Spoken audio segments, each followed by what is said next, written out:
Capítulo 3 Código dos Banidos.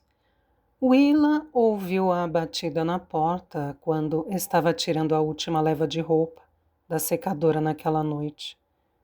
Ela teve a sensação de que sabia quem era, mas, com todas as janelas fechadas e o ar-condicionado ligado, ela achou que seus vizinhos implicantes não ouviriam se ela aumentasse o som de Bruce Springsteen.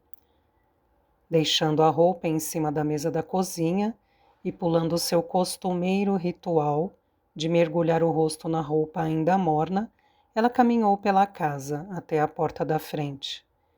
Esse era um dos lados negativos de morar num bairro antigo com casas tão próximas, mas Willa tinha herdado esta, que fora seu lar de infância, quando o pai faleceu, quase 7 anos antes. Uma casa com um financiamento pago não podia ser esnobada, principalmente levando-se em conta que Willa tinha finalmente quitado o astronômico débito de seu cartão de crédito, contraído na faculdade. Walls of Water tinha um número incomum de habitantes ricos, e quando era jovem ela detestava não ser um deles. Tinha sido uma sensação inebriante quando subitamente teve fácil acesso ao dinheiro na faculdade, deitando e rolando como sempre quisera. Seu pai morrera antes de descobrir quão afundada em dívidas ela estava. Agora, com tudo quitado, ela era a proprietária de um negócio e de uma residência, tudo graças ao pai que lhe deixara a casa e a pusera como beneficiária de um seguro de vida. Ser adulta era algo importante para ele. Ela lhe devia isso. Essa era a sua penitência, por causar tanta tristeza a ele e a sua avó, por sua espantosa incapacidade de conter toda a sua inquietante energia juvenil e passar a viver a vida tranquila que eles queriam. Springsteen estava cantando I Am on Fire quando ela abriu a porta. Willa ergueu os olhos e o homem em sua porta disse: "E voltamos a nos encontrar." Qualquer som que poderia estar se formando em sua garganta desapareceu. Quando ela abriu a boca, tudo o que saiu foi o ar com palavras dissolvidas. "Você fugiu tão depressa hoje que se esqueceu disso." Ele estendeu a mão com o convite. Ela o pegou rapidamente e inexplicavelmente escondeu atrás das costas. Ele enfiou as mãos nos bolsos. Ainda estava vestindo as mesmas calças e camisa social, agora seca, parecendo papel amassado. A intensa luz da luminária em globo ao lado da porta o obrigou a estreitar os olhos, fazendo surgir ruguinhas. Ele a olhou por um momento, antes de dizer: "Eu levei a culpa por todos os seus trotes no ensino médio. O mínimo que você poderia fazer é me convidar para entrar." Isso a fez despertar. "Você não levou a culpa, você levou o crédito", disse ela. Claro que ela se lembrava dele. Isso tornara ainda mais constrangedor ser flagrada em Jackson Hill. Embora Willa nunca tivesse prestado muita atenção em Colin na escola, todos sabiam quem ele era. Era um Osgood, mas sempre fora ofuscado por sua irmã gêmea, popular e obstinada. Não que Colin parecesse se importar. Ele provavelmente poderia ter sido tão popular quanto Paxton, mas nunca pareceu tão interessado quanto ela em se candidatar anualmente à presidência do conselho estudantil ou em ingressar em 1 milhão de clubes. Ele andava mais com os garotos que usavam camisa polo, em tons pastel, e jogavam golfe nos fins de semana. Parecia destinado a regressar depois da faculdade e assumir o lugar do pai como rei dos links. Mas por algum motivo ele não aparecia com tanta frequência. Ela não fazia ideia da razão. Willa não tivera a intenção de culpá-lo por seus trotes no ensino médio. No início do último ano, ela saiu escondida numa noite e pregou uma citação do poeta Ogden Nash na marquise da escola. Doce é elegante, mas bebida é mais veloz. Ela entreouvira Colin dizer isso. Ele havia passado o dia recitando e Willa tinha achado engraçado. O que ela não sabia era que Colin tinha acabado de entregar um trabalho sobre Ogden Nash. Portanto, ela o comprometeu sem querer. Ninguém jamais pôde provar que tinha sido Colin, e seus pais garantiram que ele jamais fosse responsabilizado, mas todas as brincadeiras que Willa fizera até então e as que fez depois foram creditadas a ele. Colin ganhou respeito por ser o piadista da escola Walls of Water, herói dos alunos, ruína dos professores. Foi somente quando Willa foi flagrada de fato, 3 semanas antes da formatura, que todos se deram conta de que era ela a piadista, não Colin. Vai me deixar entrar ou não? O suspense está me matando.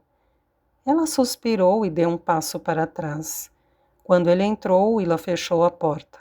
Depois passou por cima dos alto-falantes de seu iPod, ao lado do computador, e abaixou o volume do som, antes que Springsteen pudesse soar ainda mais sexy. Ela se virou e viu Colin andando ao redor distraidamente, passando a mão por cima do encosto de seu sofá super macio. Era esse tipo de sofá. Você tinha de tocar.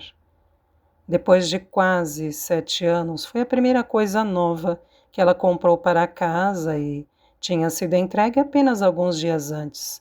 Custou caro, era pouco prático, e ela se sentira culpada, mas estava ridiculamente apaixonada por ele. Ninguém me disse que você tinha voltado, disse Colin. Por que, diriam? Ele sacudiu a cabeça como se não soubesse a resposta. Há quanto tempo você está aqui? Desde que meu pai morreu. Os ombros de Colin caíram ligeiramente. Lamento pelo que aconteceu. O pai dela tinha sido atropelado e morrera ao tentar ajudar alguém a trocar um pneu na Interestadual, no ano que seria o último da faculdade de Willa, se ela não tivesse trancado. Outra coisa que seu pai não soubera, ele era um ótimo professor. Tive aula de química com ele no 2º ano.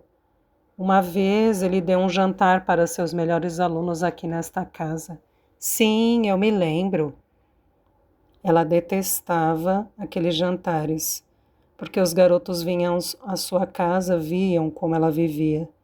Ela se escondia em seu quarto e fingia estar doente.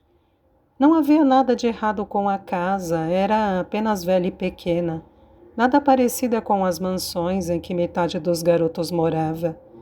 Pensei muito em você ao longo dos anos, no que você estava fazendo, em que confusões estaria se envolvendo, ele parou.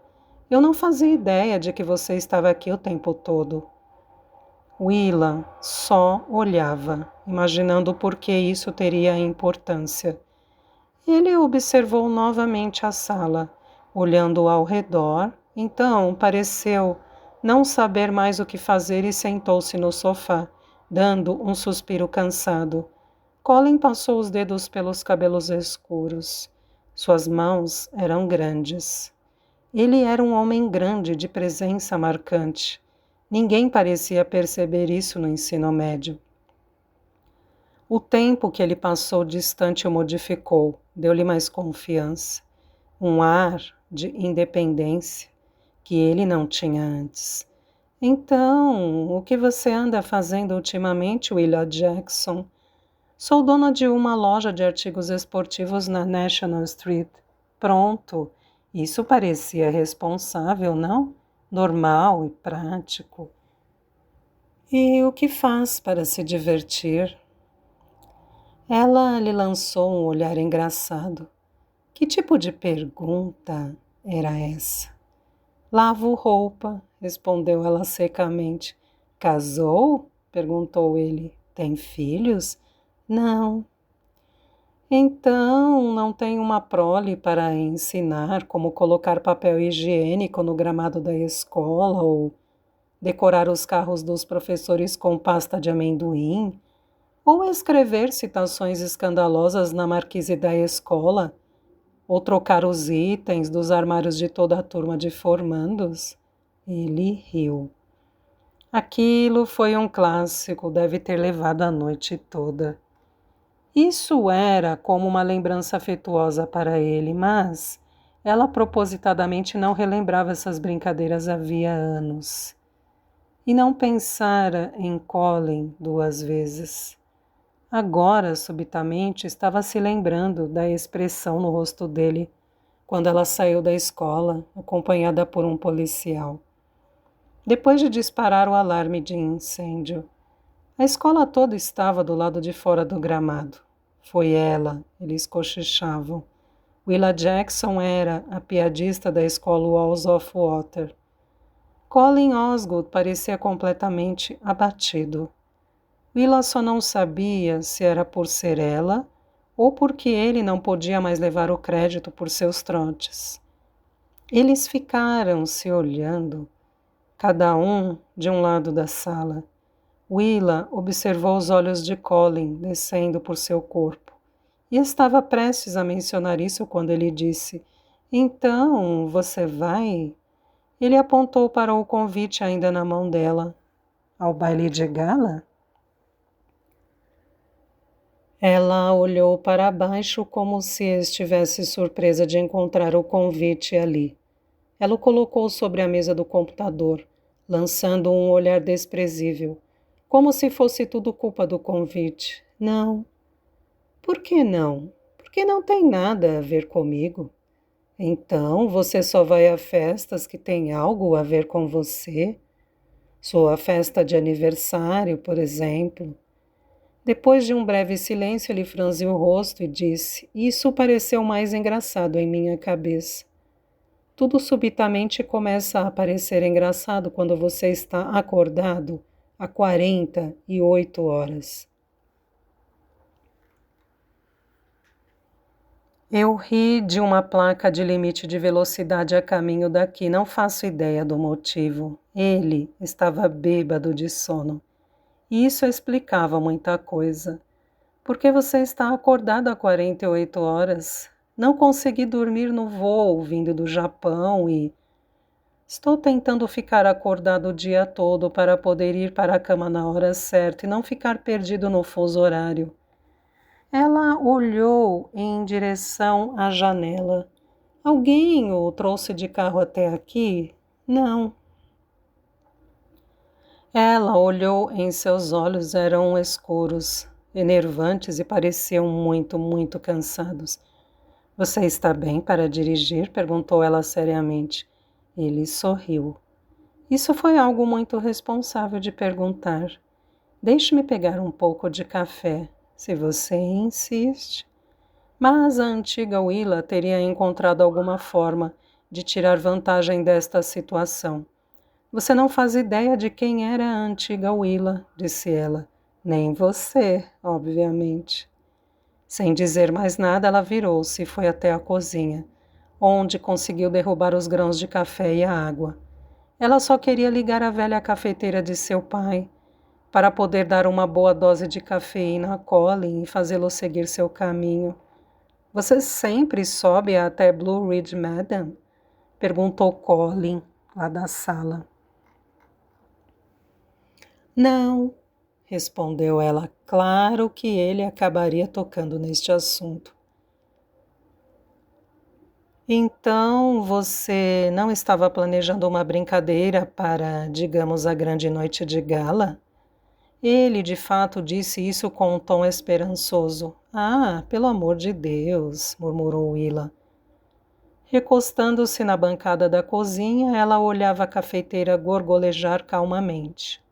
Quando a máquina finalmente tinha moído e coado o café, suficiente para uma xícara, Ela serviu e levou até a sala.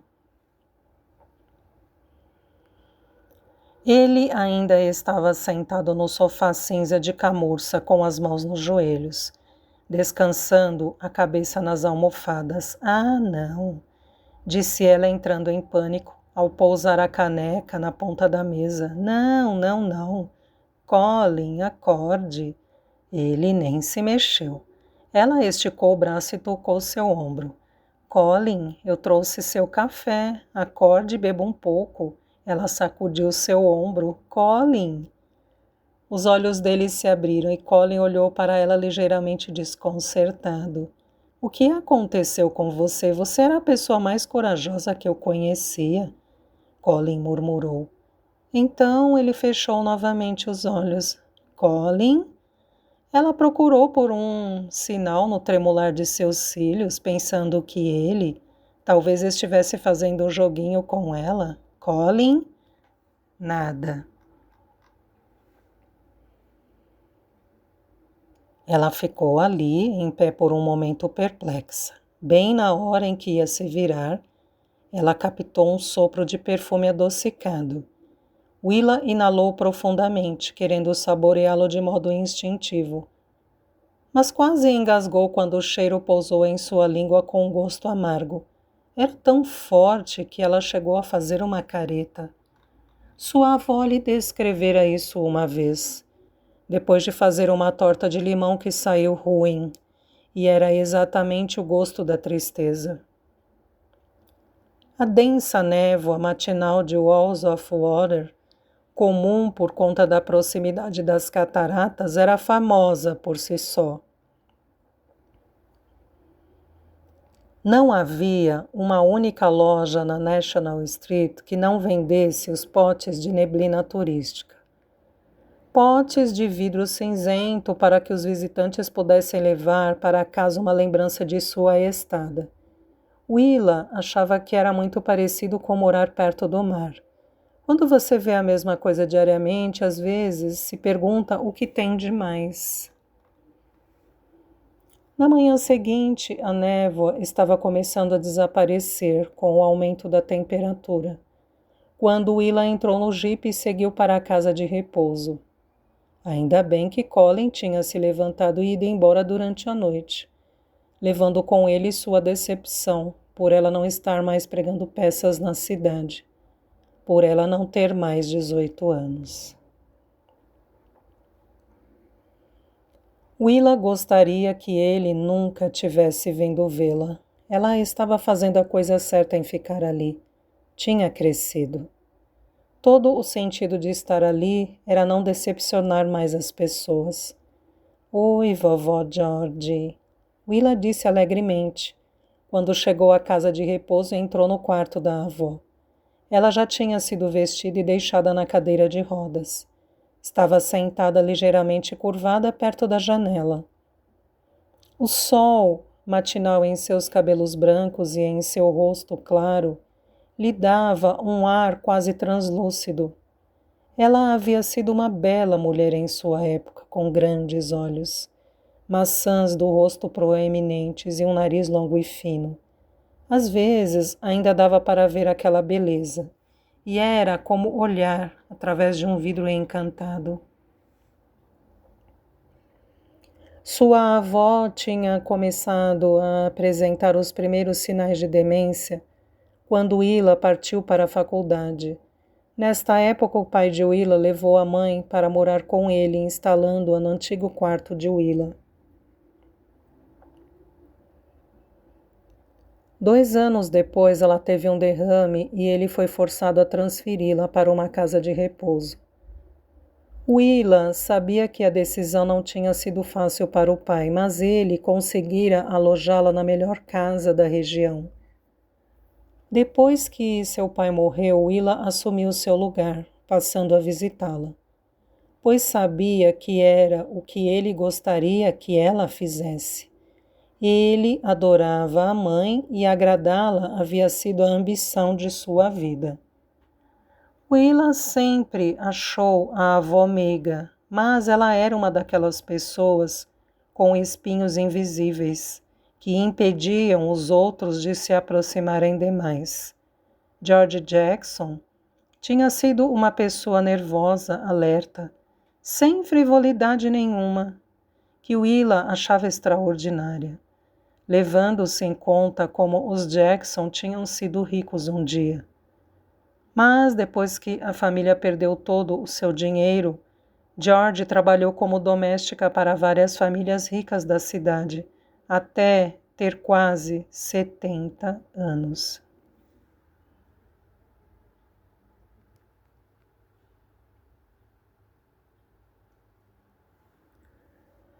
Ela sempre foi quieta, como o pai de Willa. A mãe de Willa tinha sido a ruidosa da família. E Willa ainda se lembrava de sua risada, um som meigo e pontuado, como o brás estalando. Ela era recepcionista de um escritório local de advocacia, mas morrera quando Willa tinha 6 anos. Isso desencadeou a fase em que Willa gostava de brincar de morta. Ela costumava se posicionar no sofá, completamente encharcada, como se tivesse se afogado ali. Ela se contorcia, deitada, no capô do carro, como se tivesse sido atropelada. Sua morte preferida era a morte das colheres, na qual ela se deitava no chão da cozinha, se lambuzava de ketchup e enfiava colheres sob as axilas. Naquela idade, Willa não entendia a morte, não via como algo ruim. Se acontecera com alguém tão bondoso como sua mãe, francamente ela era fascinada por isso. Uma vez sua avó flagrou-a tendo uma conversa imaginária com sua mãe e imediatamente abriu todas as janelas e queimou sálvia. Fantasmas são coisas terríveis, ela dissera. Você não vai querer falar com eles, mantenha-os distantes.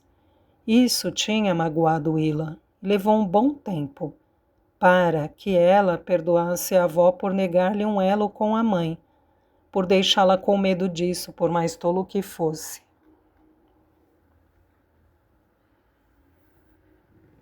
Agora, todas estas superstições tinham sumido da mente da avó.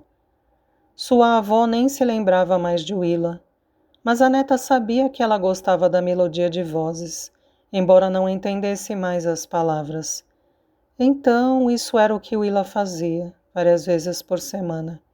Ela vinha conversar sobre o que se passara no noticiário, sobre o visual das árvores naquela época do ano e que estava sendo vendido em sua loja, o que estava sendo vendido em sua loja, que melhorias estavam sendo feitas na casa do pai.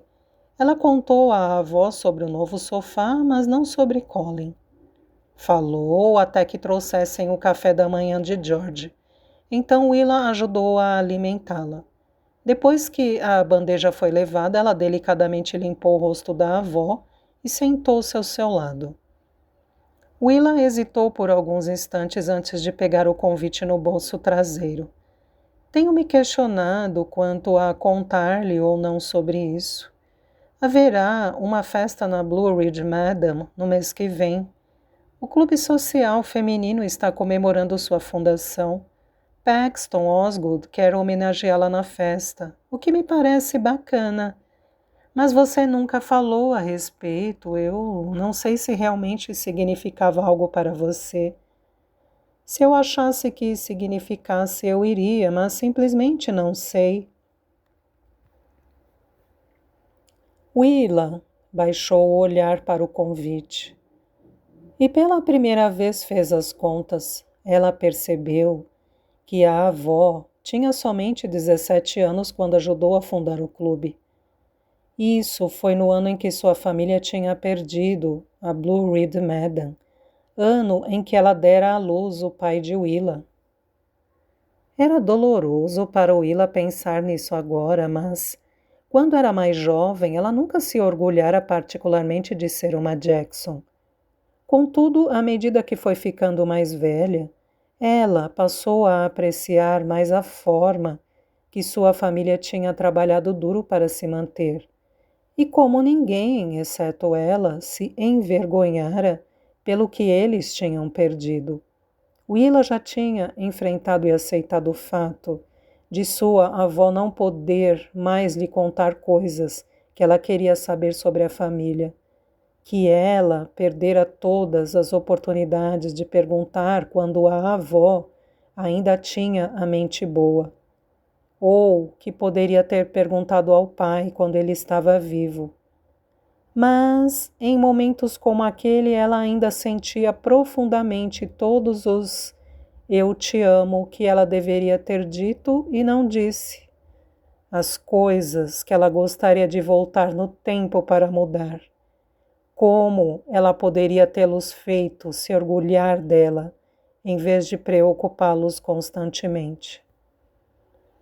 Willa ergueu os olhos do convite e se surpreendeu ao ver que George tinha virado a cabeça para ela, e seus olhos cinza claros, do mesmo tom dos de Willa, estavam olhando diretamente para ela, como se George tivesse reconhecido algo familiar no que Willa dissera. Isso não acontecia havia anos.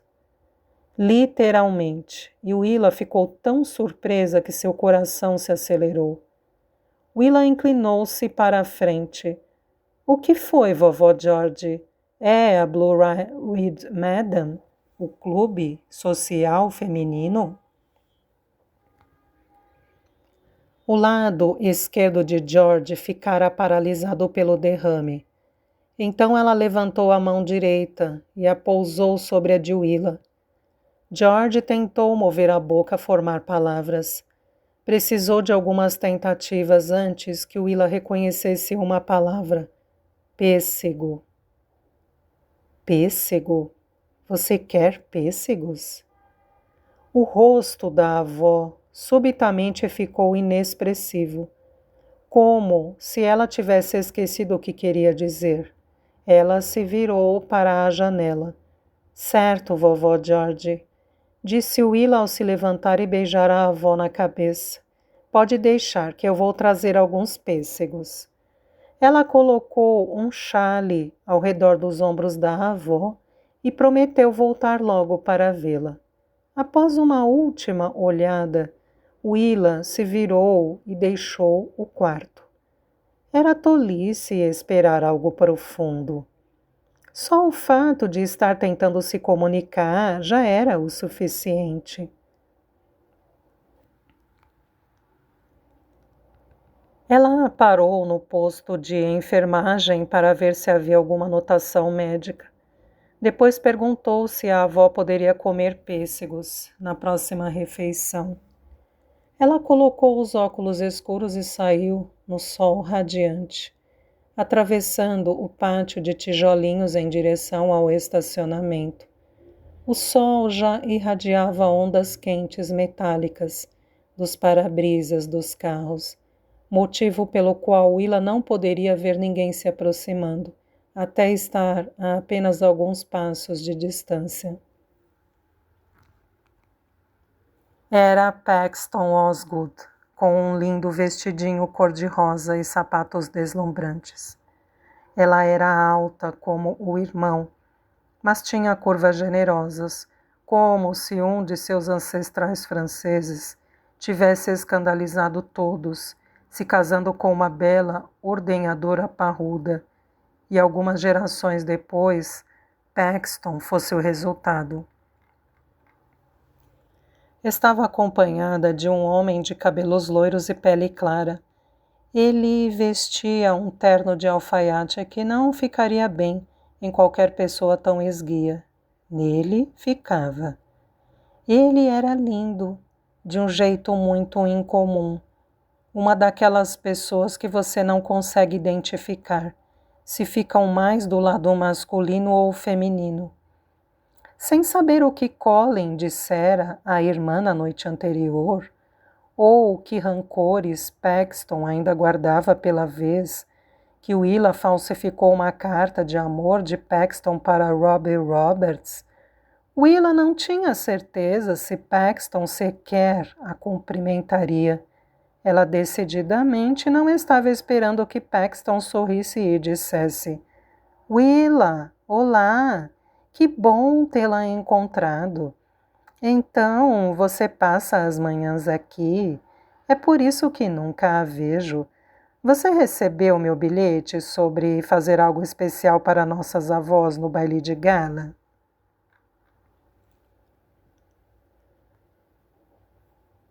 Willa, constrangida, alisou seus cabelos rebeldes e ondulados, pois os de Paxton estavam presos num coque, que era a sua marca registrada. Ela estava sempre muito bem arrumada. Minha avó não está boa o bastante para participar, disse Willa. Ela nem se lembra de mim, muito menos do clube. Sim, eu sei, eu lamento, disse Paxton. Eu estava pensando em fazer uma homenagem a ela, através de você, que você poderia aceitar um presente por ela. Eu acho que já tenho compromissos pré-agendados nessa noite, disse Willa. Ah, disse Paxton, obviamente surpresa. Houve um silêncio estranho.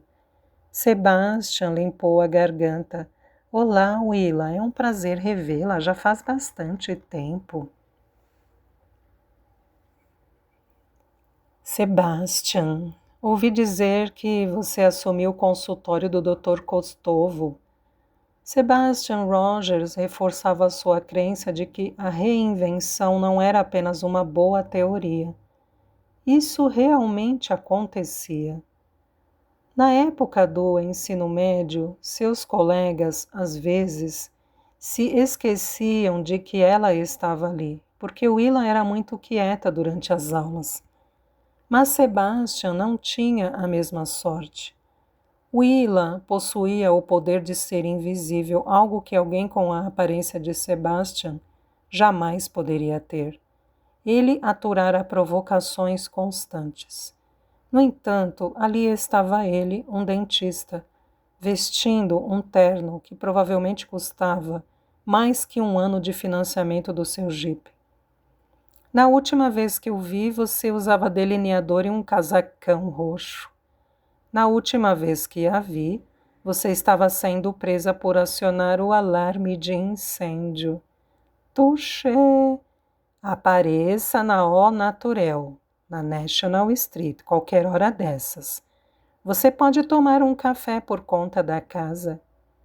Talvez eu vá. Você era paciente do Dr. Kostovo, não era? Espero que continue frequentando o consultório para suas limpezas regulares. Você agora é o policial dental? Ele ergueu uma sobrancelha seriamente. Sim, eu sou. Willa riu, depois percebeu que Paxton a olhava curiosa. Com o riso sumindo, Willa desviou o olhar de Paxton para Sebastian depois de volta. Bem, eu preciso ir, ela finalmente disse.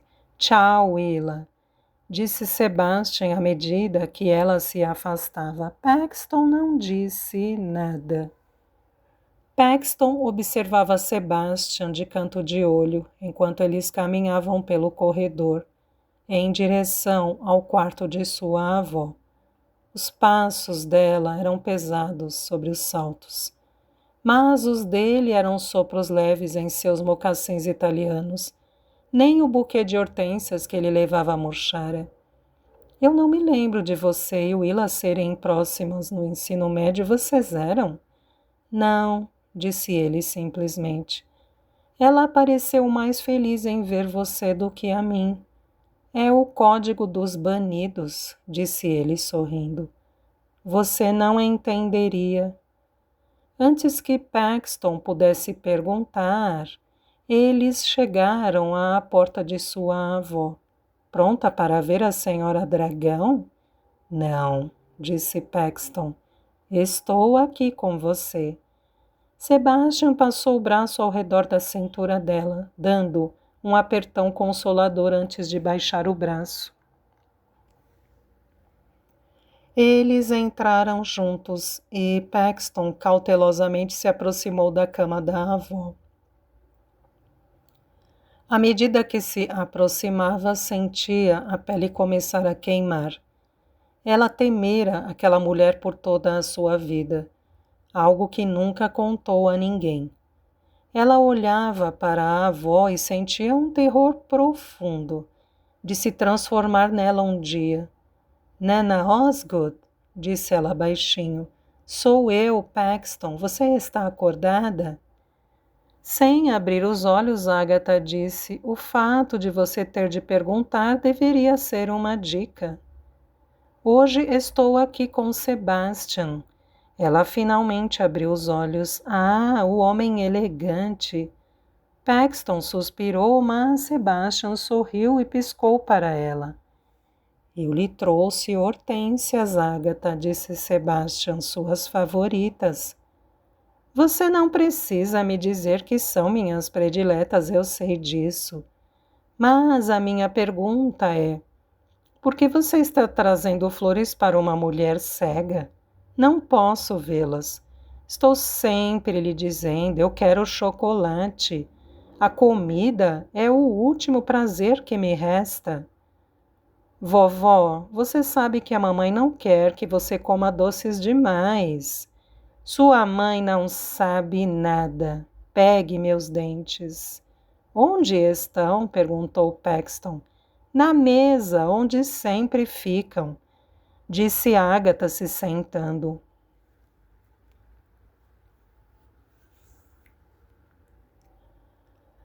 Honestamente, até parece que não fazemos isso toda vez que você me visita. De qualquer forma, por que você está aqui tão cedo? Nem é seu dia de vir me ver. Tenho algo maravilhoso para lhe contar sobre a Blue Reed Madam, disse Paxton, olhando para a mesa de cabeceira à procura dos dentes da avó. Não há nada maravilhoso sobre a Blue Reed Madam. Fique longe dali. É assombrada. Passe para cá meus dentes.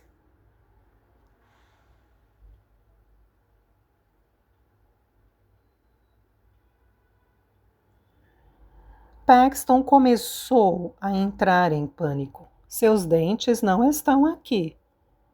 Claro que estão. Agatha jogou as cobertas para o lado, enquanto levantava e cutucava Paxton para sair do caminho. Ela apalpou o tampo da mesinha, com a boca aberta e as gengivas à mostra. Onde estão? Alguém roubou meus dentes? Ladrões! Ela gritou. Ladrões! Vou colocar estas flores na água, disse Sebastian, pegando um vaso de cristal Waterford na cômoda e seguindo para o banheiro anexo. Segundos depois, ele pôs a cabeça para fora e disse, querida. Paxton agora estava de joelhos, procurando embaixo da cama da avó, enquanto Agatha continuava a gritar. Ela ergueu os olhos e viu que Sebastian tentava desesperadamente conter o riso. Paxton adorava que ele não deixasse que sua avó o aborrecesse. Adorava que ele estivesse disposto a passar por isso com ela, que ela não tivesse de esconder como Agatha era horrível. Se Sebastian podia conviver com o seu segredo, então ela podia viver com o fato de que ele soubesse. Nada aconteceria entre eles. Se apenas levassem as coisas como sempre, tudo ficaria bem. Acho que encontrei os dentes de Agatha, disse ele. Depois que Paxton e o homem elegante partiram, Agatha Osgood sentou-se na poltrona de seu quarto, com os lábios comprimidos, os dedos nervosamente enroscando o cardigan que ela imaginava combinar com seu vestido. Uma degeneração maligna lhe tirara a visão. Mas ela sabia onde ficavam todos os móveis de seu quarto, os quais eram macios e confortáveis. Alguém lhe disse que o estofamento tinha uma estampa azul de hortênsias, que ela quase podia identificar quando a luz certa refletia. Ela também tinha seu próprio frigobar, que a família mantinha abastecido com as coisas de que ela gostava. Ela ainda adorava comer, portanto isso ajudava um pouquinho, mesmo que não lhe dessem tanto chocolate quanto ela gostaria. Esse lugar não era tão ruim, ela imaginava. Na verdade, era o melhor das redondezas e o preço deixava isso claro. Não que a Agatha ligasse para dinheiro.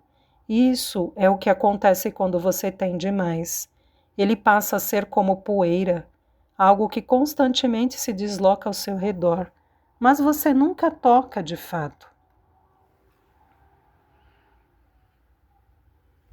Agatha achava que a família a consultava a respeito das coisas que, como matriarca, sua opinião ainda era relevante. Essa era a impressão que eles lhe davam quando a visitavam. Esse lugar iludia os residentes a pensarem que aquilo era tudo o que existia no mundo. O lugar encolhia tudo, como em Alice no País das Maravilhas. Para ela, era surpreendente que ainda houvesse um mundo além destas paredes, um mundo que continuava girando mesmo sem ela. Agatha não podia acreditar que sua família tinha de fato comprado a Blue Ridge Madam. Todos aqueles anos cuidadosamente construindo os boatos sobre os fantasmas, fazendo com que todas as crianças e a maioria dos adultos temessem a Madame, vissem-na ruindo ano após ano, esperando pela hora em que finalmente desabasse e tudo o que havia acontecido ali desaparecesse, tudo em vão.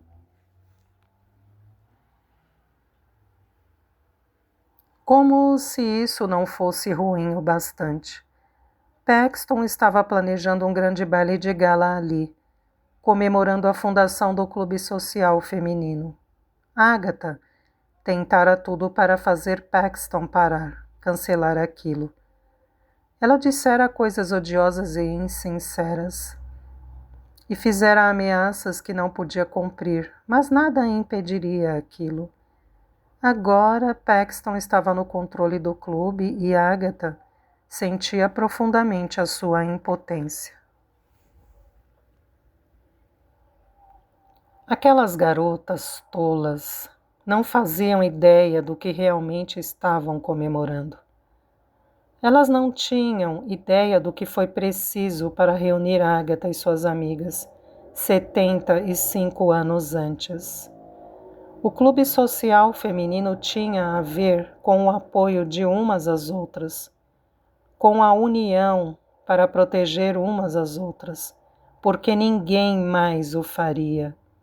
Mas isso havia se transformado num monstro horrendo, um meio através do qual as damas ricas podiam se parabenizar por dar dinheiro aos pobres. E Agatha deixou que isso acontecesse.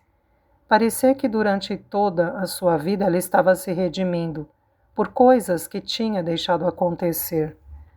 Ela sabia que não era coincidência que o clube estivesse organizando sua comemoração na Madame. Não havia coincidência, era destino.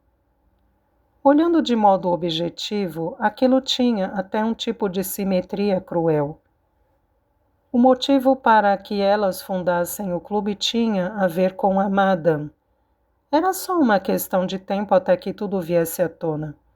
Segredos nunca permanecem sepultados, independentemente do esforço que você faça. Era isso que George sempre temera. Ela se levantou e saiu do quarto, contando os passos até o posto de enfermagem. Dava para ouvir a voz da enfermeira da manhã, que se aproximava. A enfermeira era jovem, jovem demais. Tinha a voz de quem ainda deveria estar pulando amarelinha com as amigas. Por que as meninas tinham tanta pressa de crescer? Agatha jamais entenderia. A infância era mágica. Deixá-la para trás era uma perda monumental. Olá, senhora Osgood. disse a enfermeira num tom que tentou ser agradável, mas não chegou a ser. A Agatha provocava isso em todos os funcionários dali. Ela não tinha certeza de quando isto ocorrera, mas, em algum momento ao longo desses últimos 10 anos, ela descobrira que se sentia melhor quando fazia os outros infelizes como ela. Foram os empregados que esconderam seus dentes no banheiro naquela manhã, onde o homem elegante os encontrara. Ela tinha certeza, era um jogo de toma lá da cá com os empregados que já durava anos. O que posso fazer pela senhora? Se eu precisar da sua ajuda, eu peço. Agatha estrilou ao passar.